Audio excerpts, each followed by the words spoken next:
ಪ್ರೀತಿಯ ಮಿತ್ರರಿಗೆ ಮಧುಮಾಲಾ ಧ್ವನಿಸಿರಿ ಯೂಟ್ಯೂಬ್ ಚಾನಲ್ಗೆ ಆತ್ಮೀಯ ಸ್ವಾಗತ. ಕ್ಷಮೆಯ ಧರಿತ್ರಿ ಸಂಚಿಕೆ 105.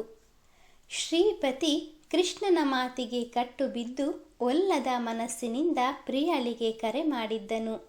ಅತ್ತ ಕಡೆಯಿಂದ ಕರೆ ಸ್ವೀಕರಿಸಿದ ಪ್ರಿಯಾಳಿಗೆ ನಿಜಕ್ಕೂ ಆಶ್ಚರ್ಯವಾಗಿತ್ತು. ತಾನು ಕೆಲಸಕ್ಕೆ ಸೇರಿದ ಇಷ್ಟು ದಿನಗಳಲ್ಲಿ ಎಂದೂ ಕೂಡ ತನ್ನೊಡನೆ ಸರಿಯಾಗಿ ಮುಖ ಕೊಟ್ಟು ಮಾತನಾಡದ ಶ್ರೀಪತಿ ಇಂದು ಏಕಾಏಕಿ ತನಗೆ ಕರೆ ಮಾಡಿ ಮನೆಗೆ ಬಾ ಎನ್ನುತ್ತಿದ್ದಾನೆ ಎಂದರೆ ಮಿಕ ಸರಿಯಾಗಿ ಹಳಕ್ ಬಿದ್ದಿದೆ ಎಂದು ತನ್ನಷ್ಟಕ್ಕೆ ಗಹಗಹಿಸಿ ನಕ್ಕಳು. ಶ್ರೀಪತಿ ಕರೆ ಮಾಡಿದ ಅರ್ಧ ಗಂಟೆಯೊಳಗಾಗಿ ಪ್ರಿಯಾಳ ಆಗಮನವಾಗಿತ್ತು. ಮನೆಯವರೆಲ್ಲರೂ ಒಟ್ಟಾಗಿ ಕುಳಿತು ಏನನ್ನು ಮಾತನಾಡುತ್ತಿರುವಾಗಲೇ ಒಳಬಂದ ಪ್ರಿಯಾ, ಏನು ಎಲ್ಲರೂ ಒಂದೇ ಕಡೆ ಸೇರಿದ್ದೀರಾ ಎನ್ನುತ್ತಾ ಸೋಫಾದ ಮೇಲೆ ಕುಳಿತಳು. ಮದುವೆ ನಿಗದಿಯಾದಾಗಿನಿಂದ ಅವಳ ಉಡುಗೆ ತೊಡುಗೆಯಲ್ಲೂ ಕೊಂಚ ಬದಲಾವಣೆಯಾಗಿತ್ತು.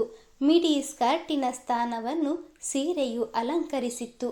ಅವಳು ಹಿಂದೆ 2 ಬಾರಿ ಬೃಂದಾವನ ಮಹಲಿಗೆ ಬಂದಾಗ 2 ಬಾರಿಯೂ ಸೀರೆಯನ್ನೇ ಧರಿಸಿದ್ದರೂ ಹಿಂದಿಗೂ ಇಂದಿಗೂ ಬಹಳ ವ್ಯತ್ಯಾಸವಿತ್ತು. ಬಾ ಪ್ರಿಯಾ, ನಿನ್ಗೆ ಕಾಯ್ತಾ ಇದ್ವಿ. ಅಹಲ್ಯಾದೇವಿ ಪ್ರಿಯಾಳನ್ನು ಸ್ವಾಗತಿಸಿ ಜಯಣ್ಣನ ಮುಖ ನೋಡಿದಾಗ ಜಯಣ್ಣ ಅದಾಗಲೇ ಸಿದ್ಧಪಡಿಸಿದ್ದ ಹಣ್ಣಿನ ರಸವನ್ನು ಎಲ್ಲರಿಗೂ ನೀಡಿದರು. ಅಮ್ಮ, ಏನು ಬರೋದಕ್ಕೆ ಹೇಳಿದ್ರಿ?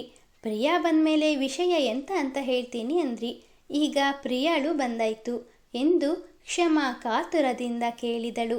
ಅಹಲ್ಯಾದೇವಿಯವರು, ಏನಪ್ಪ ಮಗರಾಯ, ವಿಷಯ ಏನು ಅಂತ ನೀನೇ ಹೇಳು ಎಂದಾಗ ಎಲ್ಲರೂ ಕೃಷ್ಣನತ್ತ ಮುಖ ಮಾಡಿದರು.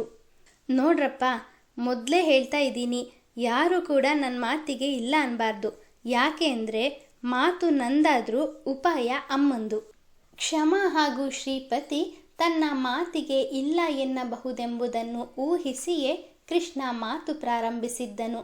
ಖಂಡಿತ ಇಲ್ಲ ಅನ್ನೋದಿಲ್ಲ. ಅದೇನು ಹೇಳಿ ಸರ್? ಪ್ರಿಯಾ ಉತ್ಸುಕಳಾಗಿ ಕೇಳಿದಳು. ಅಂಥದ್ದೇನೂ ಇಲ್ಲ.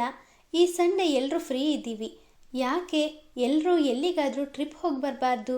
ನಾನು ಇದನ್ನು ಯಾವತ್ತೋ ಪ್ಲ್ಯಾನ್ ಮಾಡಿದ್ದೆ, ಬಟ್ ಇವತ್ತು ಅಮ್ಮನೇ ಪರ್ಮಿಷನ್ ಕೊಟ್ಟಿದ್ದಾರೆ. ಈಗ ನೀವೆಲ್ಲರೂ ಡಿಸೈಡ್ ಮಾಡಬೇಕಾಗಿರೋದು ನಾವು ಯಾವ ಪ್ಲೇಸ್ಗೆ ಹೋಗೋಣ ಅಂತ.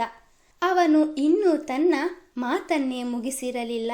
ಅಷ್ಟರಲ್ಲಿ ನಡುವೆ ಬಾಯಿ ಹಾಕಿದ ಪ್ರಿಯಾ, ವಾವ್, ರಿಯಲಿ?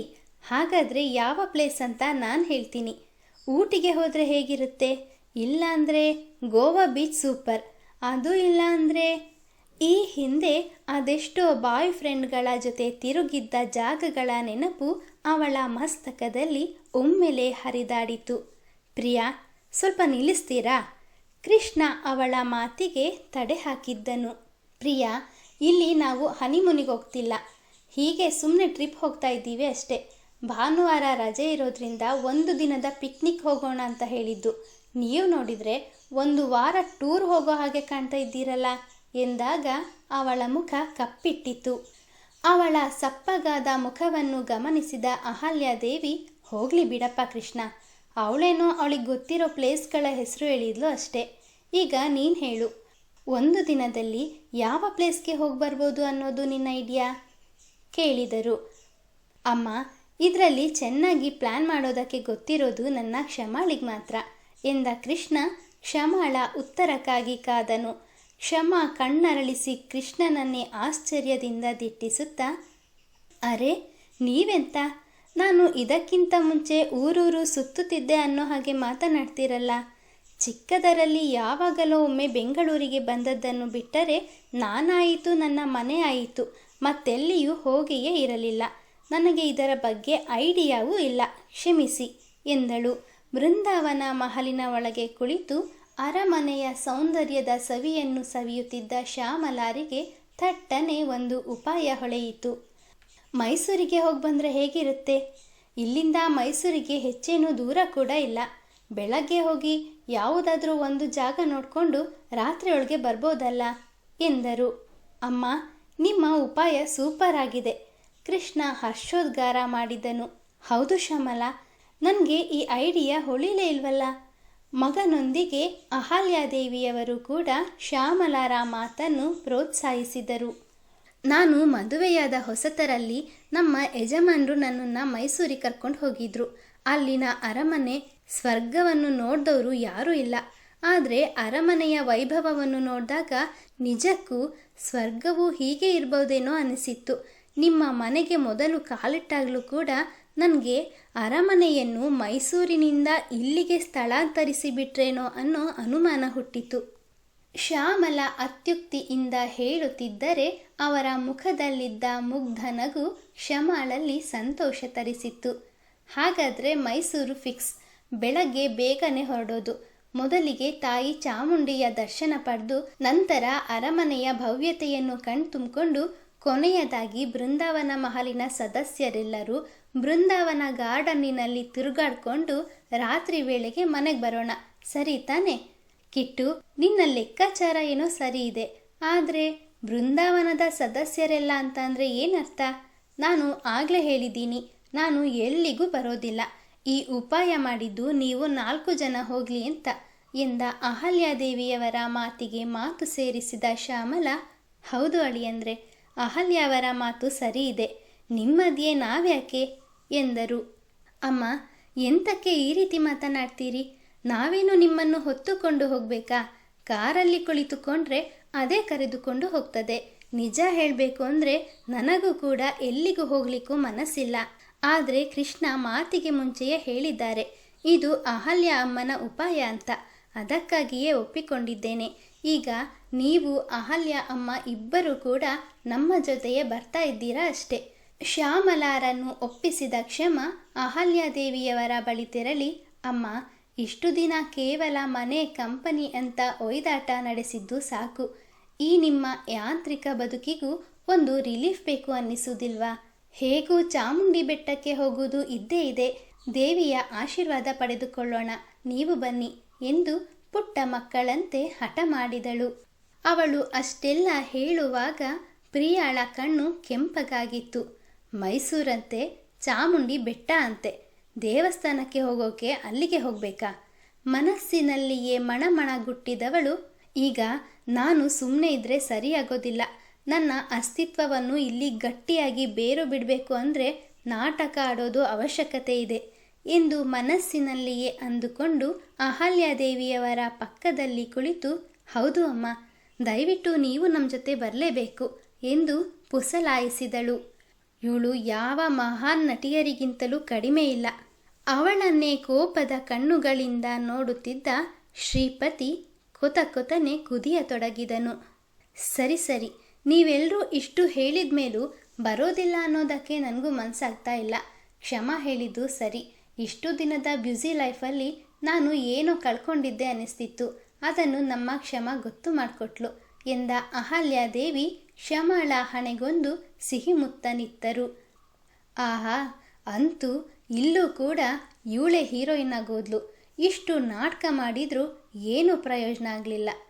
ಪ್ರಿಯ ದುರುಗುಟ್ಟಿಕೊಂಡು ಕ್ಷಮಾಳನ್ನು ನೋಡುತ್ತಿರುವಾಗಲೇ ಅವಳ ತಲೆನೇವರಿಸಿದ ಅಹಲ್ಯಾದೇವಿ, ಪ್ರಿಯಾ, ನಿನ್ನನ್ನು ಒಂದು ಮಾತು ಕೇಳಬೇಕಿತ್ತು ಎಂದರು.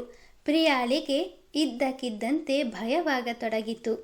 ದೇವ್ರೇ, ಇವರು ಯಾವ ವಿಷಯದ ಬಗ್ಗೆ ಕೇಳ್ಬೋದು? ನಮ್ಮ ಮದುವೆಯ ವಿಷಯ ಪ್ರಸ್ತಾಪ ಮಾಡಿದಾಗಿಂದ ಶ್ರೀಪತಿ ತುಂಬ ಮಂಕಾಗಿದ್ದಾನೆ. ಅದು ಎಲ್ಲರ ಕಣ್ಣಿಗೂ ಕಾಣ್ತಾ ಇದೆ. ಅದೇ ವಿಷಯವಾಗಿ ಮಾತನಾಡ್ತಾ ನಮ್ಮ ಮದುವೆಯನ್ನು ನಿಲ್ಲಿಸ್ಬಿಟ್ರೆ ಏನಪ್ಪ ಮಾಡೋದು ಎಂದು ಯೋಚಿಸಿದವಳು ತಕ್ಷಣ, ಇಲ್ಲ, ಖಂಡಿತ ಹಾಗೆ ಆಗೋದಕ್ಕೆ ಸಾಧ್ಯನೇ ಇಲ್ಲ. ಹಾಗೆ ಆಗೋದಿದ್ರೆ ಈ ಪಿಕ್ನಿಕ್ ಪ್ಲ್ಯಾನ್ ಮಾಡ್ತಾನೇ ಇರಲಿಲ್ಲ ಎಂದುಕೊಂಡವಳು ತನ್ನ ಆಲೋಚನೆಗಳಿಗೆ ಲಗಾಮು ಹಾಕಿ, ಕೇಳಿಯಮ್ಮ, ಅದೇನು ಎಂದು ಮುಗ್ಧಳಂತೆ ನಟಿಸಿದಳು. ನೋಡು ಪ್ರಿಯಾ, ನಿನ್ನ ಶ್ರೀಪತಿಯ ಪ್ರೀತಿ ಎಷ್ಟು ಆಳವಾಗಿದೆ ಅಂತ ನನಗಂತೂ ತಿಳಿದಿಲ್ಲ. ಆದರೆ ನೀನು ಮುಂದೆ ಅವನನ್ನು ಮದುವೆಯಾಗುವವಳು. ಅವನು ಯಾಕೋ ಇತ್ತೀಚೆಗೆ ಬಹಳ ಏಕಾಂಗಿಯಾಗಿ ಇರ್ತಾನೆ. ಏನು ಮಾತಾಡಿಸಿದ್ರೂ ಸರಿಯಾಗಿ ಉತ್ತರ ಕೊಡೋದಿಲ್ಲ. ಈ ಟ್ರಿಪ್ ಒಂದು ನೆಪ ಮಾತ್ರ. ನೀನು ಅವನ ಮನಸ್ಸಿನಲ್ಲಿ ಏನಿದೆ ಅಂತ ತಿಳ್ಕೊಂಡು ಅವನ ಸಮಸ್ಯೆಗೆ ಪರಿಹಾರ ಕೊಡೋದಕ್ಕೆ ಪ್ರಯತ್ನ ಪಡು. ದಯವಿಟ್ಟು ನನ್ನ ಮಗನ ಮುಖದಲ್ಲಿ ಮೊದಲಿನಂತೆ ನಗು ಬರುವಂತೆ ಮಾಡು ಎಂದು ಕೈ ಮುಗಿದು ಬೇಡಿದರು. ಅಲ್ಲಿಯೇ ನಿಂತು ಇವರ ಮಾತುಗಳಿಗೆ ಕಿವಿಕೊಟ್ಟಿದ್ದ ಶ್ರೀಪತಿಯ ಮನಸ್ಸು ಅಮ್ಮನ ನಿರ್ಲಿಪ್ತ ಮುಖವನ್ನು ಕಂಡು ತಳಮಳಗೊಂಡಿತು. ನನ್ನ ಅಮ್ಮ ಈ ಸುಳ್ಳುಗಾತಿಯ ಮುಂದೆ ಕೈ ಜೋಡಿಸ್ಬೇಕಾ? ಇಲ್ಲ, ಇವಳ ನಾಟಕವನ್ನು ನಾನು ಯಾರ ಮುಂದೆಯೂ ಹೇಳುವಂತಿಲ್ಲ. ಹೇಳಿದ್ರೆ ಅಮ್ಮನಿಗೆ ಆಘಾತ ಆಗ್ಬೋದು. ಇದನ್ನು ನಾನೇ ಸರಿ ಮಾಡಬೇಕು ಎಂದುಕೊಂಡು ಅಹಲ್ಯಾದೇವಿಯವರ ಕೈಗಳನ್ನು ಕೆಳಗಿಳಿಸಿ, ಅಮ್ಮ ದಯವಿಟ್ಟು ಹೀಗೆ ಬೇಡ್ಕೋಬೇಡಿ, ನನಗೆ ಏನೂ ಆಗಿಲ್ಲ, ನಾನು ಚೆನ್ನಾಗಿದ್ದೀನಿ. ಈಗೇನು ನಿಮ್ಮ ಆಸೆಯಂತೆ ನಾನು ನಾಳೆ ಇವರ ಜೊತೆ ಟ್ರಿಪ್ ಹೋಗಬೇಕು ಅಷ್ಟೇ ತಾನೇ. ನಾನು ಅದಕ್ಕೂ ಕೂಡ ಒಪ್ಕೊಂಡಿದ್ದೀನಿ. ಎಲ್ಲಿ ಒಮ್ಮೆ ನಗಿ ಎಂದು ಅವರ ಮುಖದಲ್ಲಿ ನಗು ತರಿಸಲು ಪ್ರಯತ್ನಿಸಿದನು. ಅಬ್ಬಾ, ಅಂತೂ ಇಂತೂ ನನ್ನ ಮಗ ಸ್ವಲ್ಪ ಸುಧಾರಿಸ್ಕೊಂಡ ಅನ್ಸುತ್ತೆ. ನಾಳೆ ಹೊರಗೆ ಸುತ್ತಾಡ್ಕೊಂಡು ಬಂದರೆ ಖಂಡಿತ ಮೊದಲಿನಂತೆ ಆಗ್ತಾನೆ. ಪುಟ್ಟ, ನೀನು ಯಾವಾಗಲೂ ಹೀಗೆ ನಗ್ತಾ ಇರಬೇಕು ಅನ್ನೋದೇ ನನ್ನ ಆಸೆ ಎಂದು ಮುದ್ದಿನಿಂದ ಶ್ರೀಪತಿಯ ಬೆನ್ನು ಸವರಿದರು.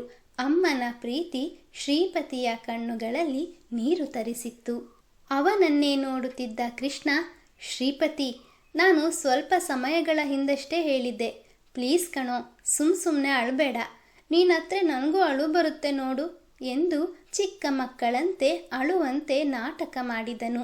ಅವನ ನಡವಳಿಕೆಗೆ ಸುತ್ತಲಿದ್ದವರೆಲ್ಲರೂ ಬಿದ್ದು ಬಿದ್ದು ನಗಲಾರಂಭಿಸಿದರು. ಬಹಳ ದಿನಗಳ ನಂತರ ಶ್ರೀಪತಿಯ ಕಣ್ಣುಗಳಲ್ಲೂ ನಗು ಕಂಡವು. ನಿರೀಕ್ಷಿಸಿ ಮುಂದಿನ ಸಂಚಿಕೆಯಲ್ಲಿ. ಮಿತ್ರರೇ, ಕಥೆಯ ಬಗ್ಗೆ ನಿಮ್ಮ ಅನಿಸಿಕೆ ಅಭಿಪ್ರಾಯಗಳನ್ನು ದಯವಿಟ್ಟು ಕಮೆಂಟ್ನ ಮೂಲಕ ಹಂಚಿಕೊಳ್ಳಿ. ಹಾಗೆ ಲೈಕ್, ಶೇರ್, ಸಬ್ಸ್ಕ್ರೈಬ್ ಮಾಡುವುದರ ಮೂಲಕ ನಮ್ಮನ್ನು ಪ್ರೋತ್ಸಾಹಿಸಿ. ಮುಂದಿನ ಸಂಚಿಕೆಯಲ್ಲಿ ಮತ್ತೆ ಸಿಗೋಣ. ಧನ್ಯವಾದಗಳು.